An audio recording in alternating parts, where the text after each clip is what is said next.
इकाई एक, संप्रेषण के मूल तत्व।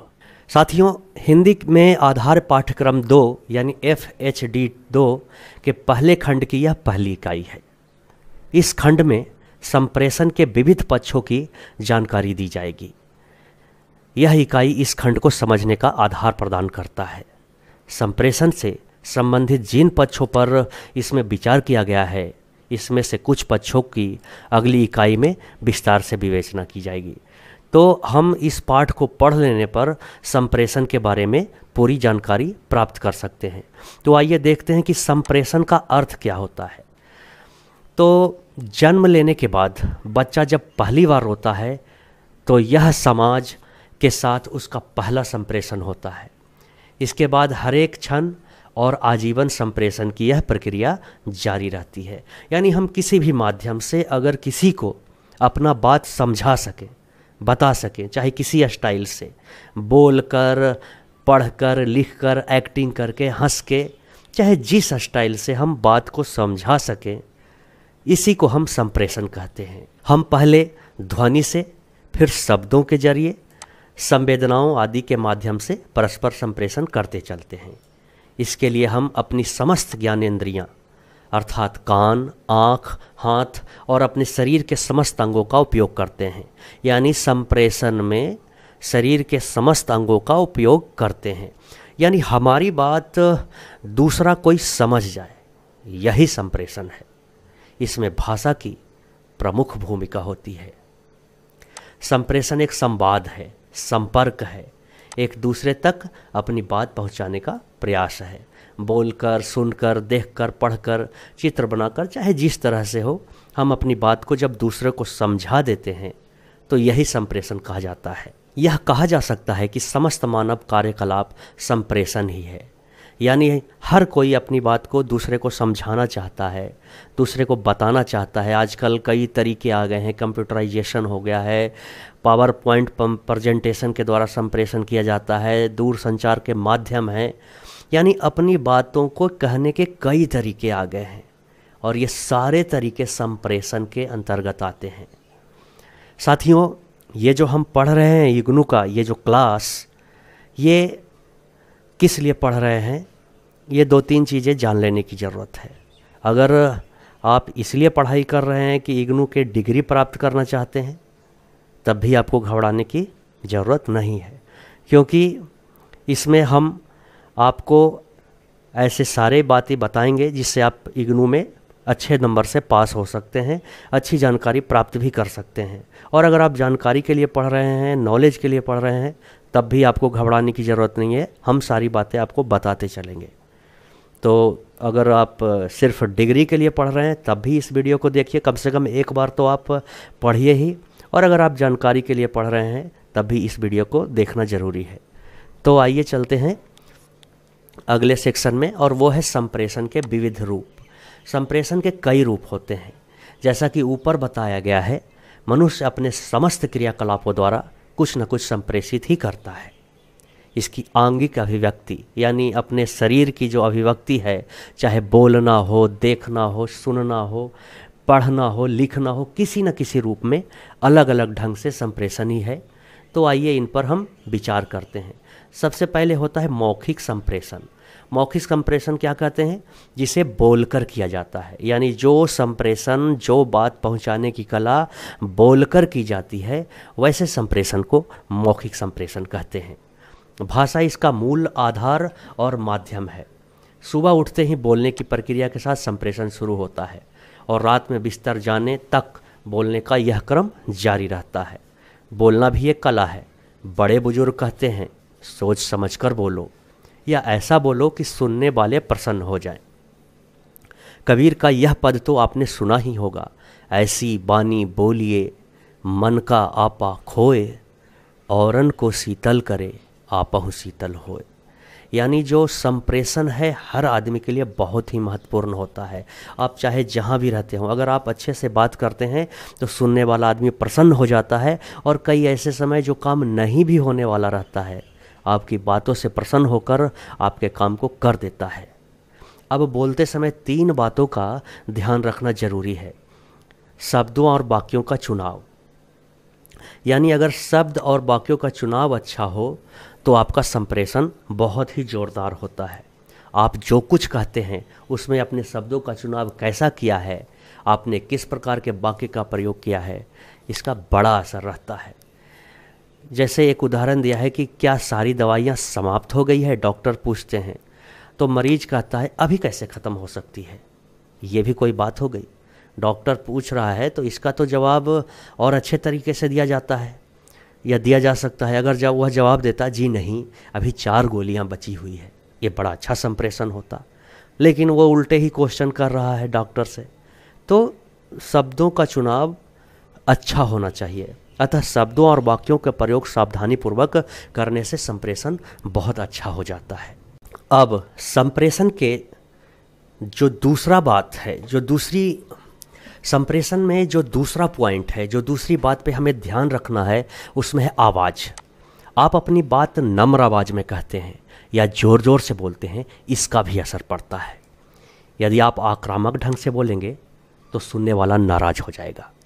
यदि कोई ग्राहक किसी दुकान पर जाता है और दुकान से बोलता है कि मैंने यह साइकिल 2 दिन पहले ख़रीदी थी, इसका पहिया टूट गया है, ज़रा बदल दो। दुकानदार, इसका पैसा लगेगा। ग्राहक बोलता है अभी 2 दिन पहले ही तो साइकिल खरीदी थी, तो क्या साइकिल का बीमा करा लिया था? साइकिल बनवानी हो तो बनवाओ, वरना चलते बनो यहाँ से। ऐसी स्थिति में क्या ग्राहक कभी उस दुकानदार के पास जाएगा? दोस्तों, आप देखेंगे कि दुकानदार बहुत ही विनम्र स्वभाव के होते हैं, और जिनकी भी दुकानें ज़्यादा चल रही है या जिनका बिजनेस बहुत चल रहा है, उनमें एक चीज़ तो आप देखेंगे, विनम्र स्वभाव। चाहे परिस्थितियाँ कैसी भी हो, पर वे गुस्सा नहीं होते हैं, और यही उनके बिजनेस का सबसे बड़ा राज होता है।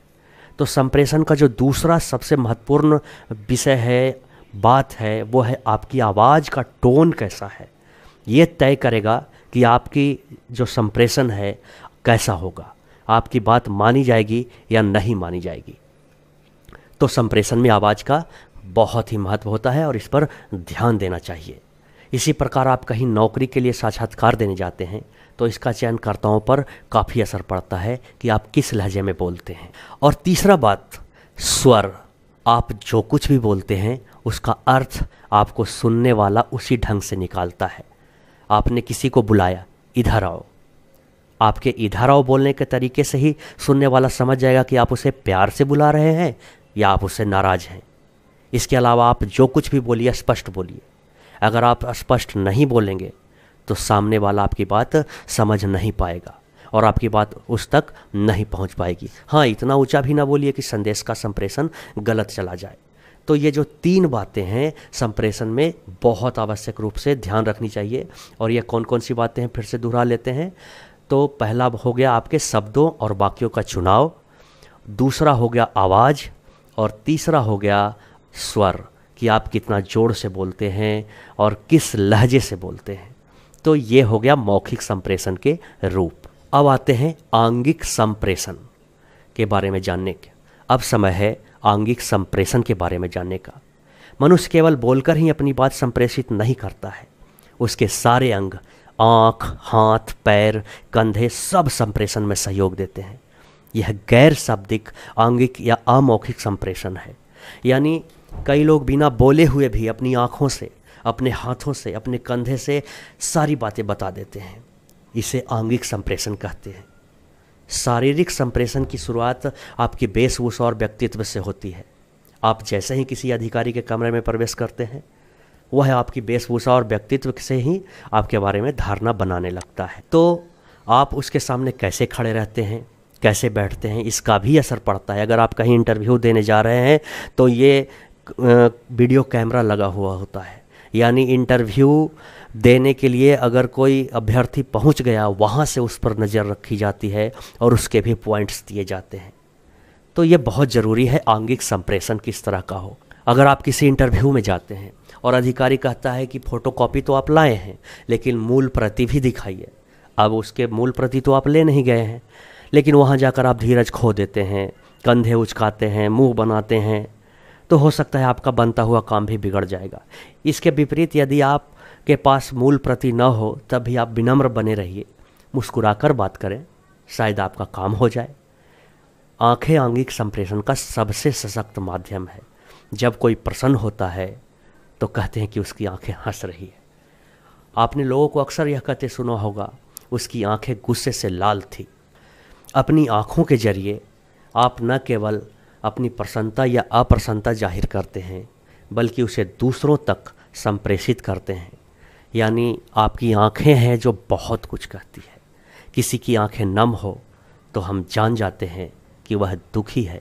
हाँ, कभी कभी खुशी के भी आंसू निकलते हैं, लेकिन इससे जो सामने वाला व्यक्ति है वो समझ जाता है कि यह खुशी के आंसू थे या दुख के आंसू थे। आंखों से ही पता चल जाता है कि सामने वाला आपसे प्रसन्न है या अप्रसन्न है।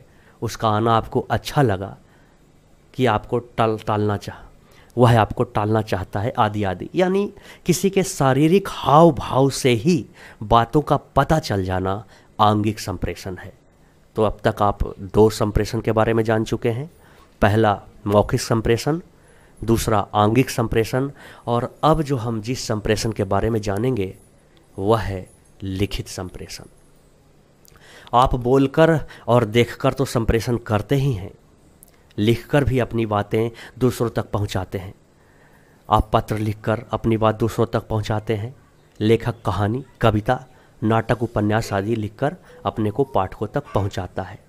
लिखने का अगर कला आपके पास हो और योजनाबद्ध तरीके से अगर आप लिखते हैं तो आपकी बातों में ज़बरदस्त असर होगा। IAS की बात, आप एग्ज़ाम की बात करते हैं तो उसमें जो आंसर लिखने की कला है, इसी से तय हो जाता है कि आपके कितने मार्क्स आएंगे और परीक्षा में आप सफल होंगे कि नहीं होंगे।